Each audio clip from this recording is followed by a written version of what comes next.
There is a root vegetable that survives temperatures of -40 degrees Fahrenheit. It grows in USDA Zone 3, where January means 30 below zero, and the ground freezes solid for months. It produces 9 tons of food per acre, with virtually no inputs. It requires no replanting, no fertilizer, no pesticides, and no irrigation. Plant it once and harvest it forever. Native Americans planted it along every trail they traveled to ensure they would never go hungry. The Hidatsa grew it in deliberate patches near their villages. The Shoshone knew exactly where to find it, along migration routes that stretched for hundreds of miles. It fed Lewis and Clark when their supplies ran out. Sacagawea found it buried in frozen ground when the expedition faced starvation. It kept entire nations alive during World War II, when occupying armies took everything else. And today, most preppers have never heard of it. More iron than spinach. More potassium than bananas.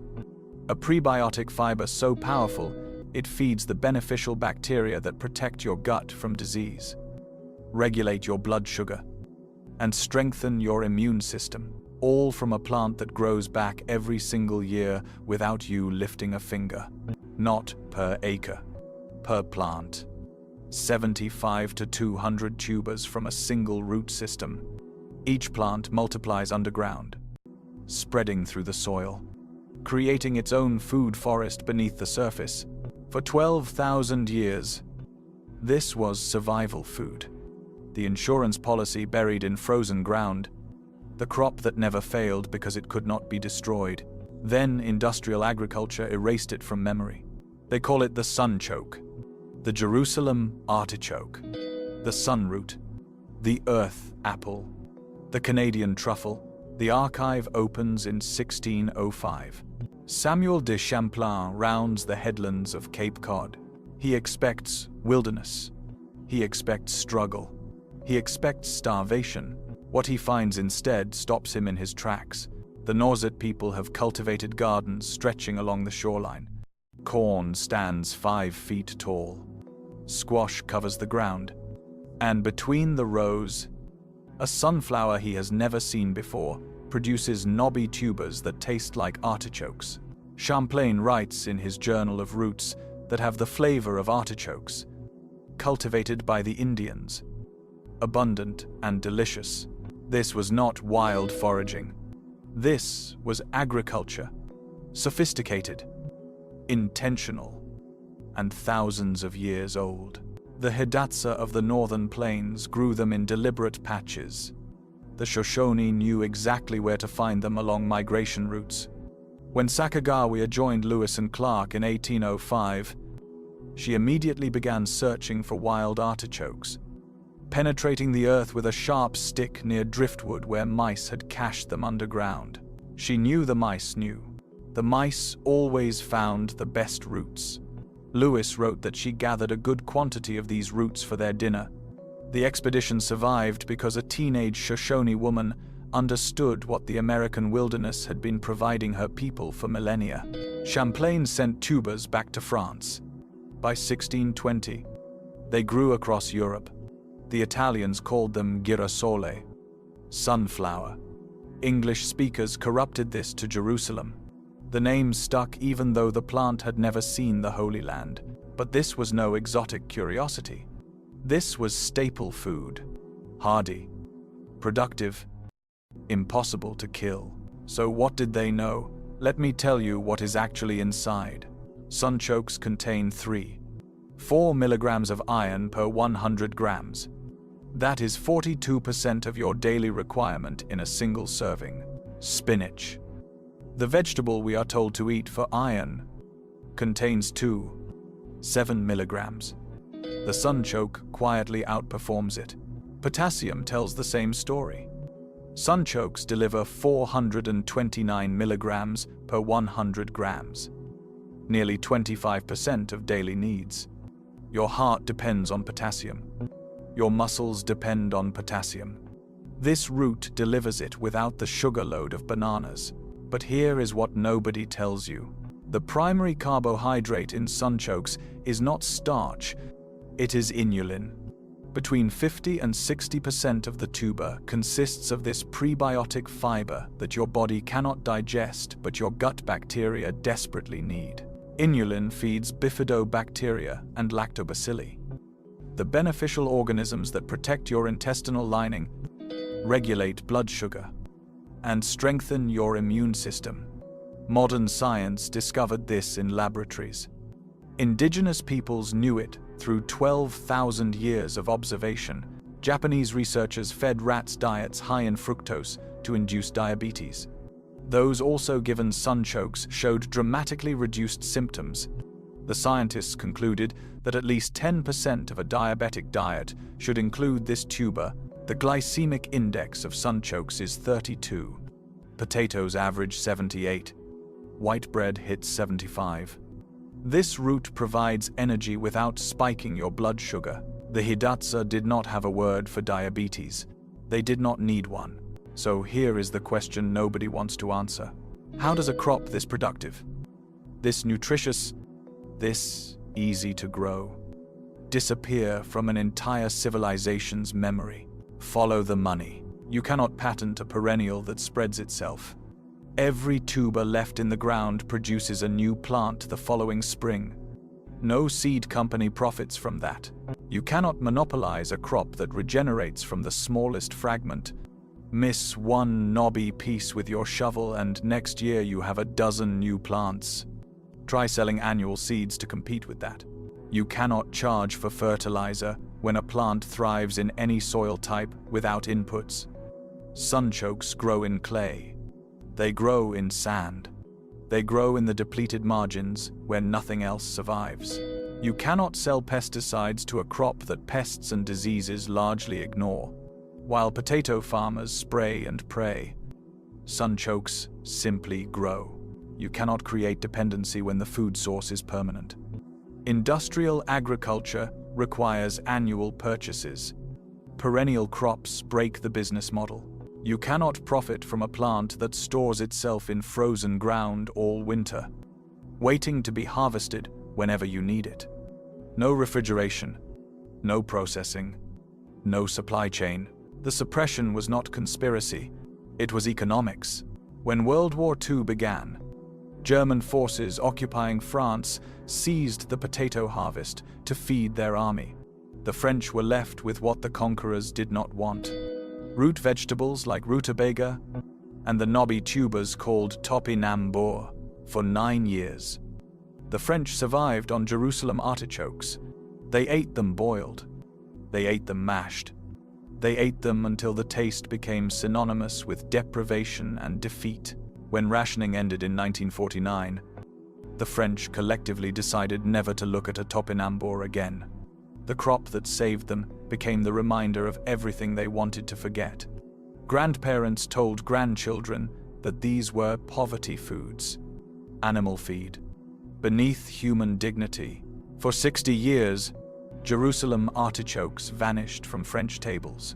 They classified it as pig food because they could not bear the memory of occupation. But here is what they could not erase: the sunchoke itself, the knowledge encoded in its DNA, the 12,000 years of cultivation that predated European contact.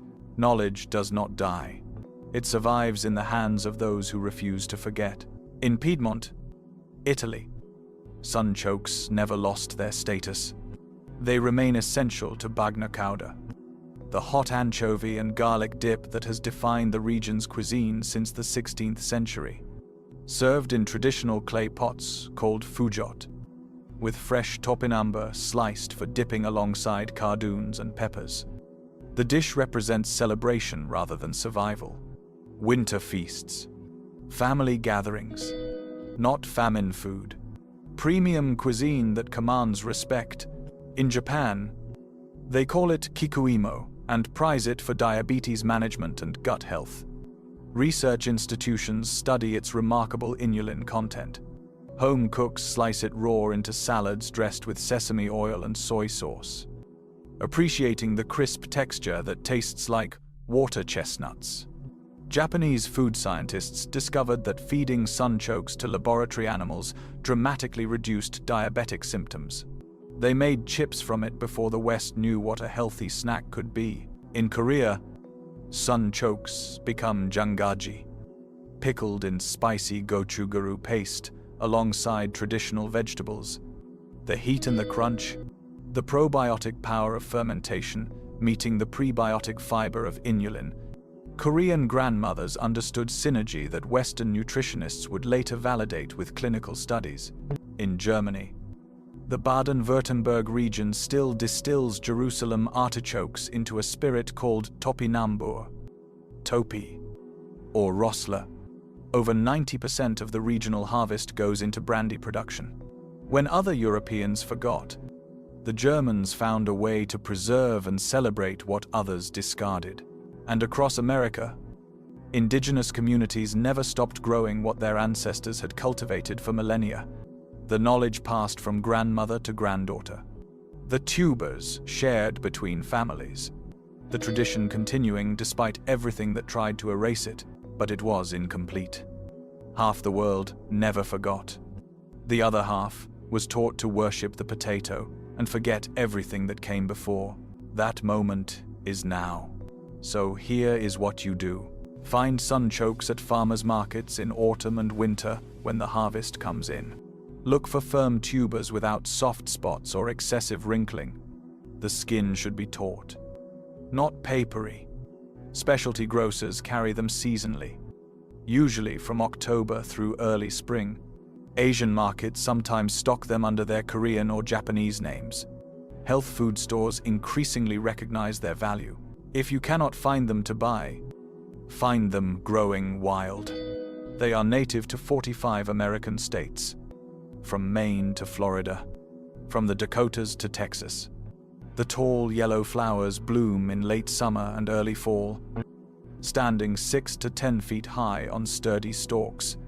The plants look like small sunflowers because they are sunflowers, members of the same genus. Where you find the flowers, you will find tubers underground. Mark the location and return after the first frost when the sugars have developed. Plant them once and they return forever. Drop tubers in loose soil in early spring, about 6 to 8 weeks before your last frost date. Plant them 4 inches deep, 18 inches apart, in rows spaced 2 to 3 feet. That is all. No expertise required. No perfect conditions necessary. They will establish themselves and expand year after year, producing more food with each passing season. Some gardeners call them invasive. Preppers call them insurance. Permaculture enthusiasts call them the perfect plant. Cook them as you would potatoes, but expect something better. Roast them with olive oil and rosemary until the edges crisp and caramelize. Mash them with butter and garlic for a side dish that outperforms any potato. Slice them thin for chips that satisfy without the guilt. Puree them into soup. Pickle them Korean style. Add them raw to salads for a crunch that tastes like water chestnuts crossed with artichoke hearts. One important caution: the inulin that makes sunchokes so healthy can cause digestive discomfort in those unaccustomed to high-fiber foods. Gas and bloating are common when you first start eating them. Start with small portions, perhaps a quarter cup. Let your gut bacteria adapt over time. Cook them thoroughly if you experience discomfort, as heat breaks down some of the inulin into simpler sugars that digest more easily. Soaking them before cooking also helps. Reclaim the name that industrial agriculture tried to bury. Call it sunchoke. Call it sunroot. Call it earth apple. Call it what the Native Americans called it before Europeans corrupted the pronunciation into something that made no sense. Every person who plants sunchokes is one more household that cannot be controlled by seed monopolies and annual purchase cycles. Every meal made from perennial crops is proof that survival does not require dependency on industrial supply chains. Every tuber left in the ground for next year is a vote against the system that taught us to forget what our ancestors knew. The root they told you to ignore, the crop they relegated to pig feed, The survival food they taught you was obsolete. Native Americans knew. They planted it along every trail they walked. Sacagawea knew. She found it when the expedition was starving. The French who survived the occupation definitely knew. Now you know. Sunchokes are still here. Still growing in ditches and abandoned lots across America. Still producing 9 tons per acre with 0 inputs. Still surviving temperatures that kill every other crop.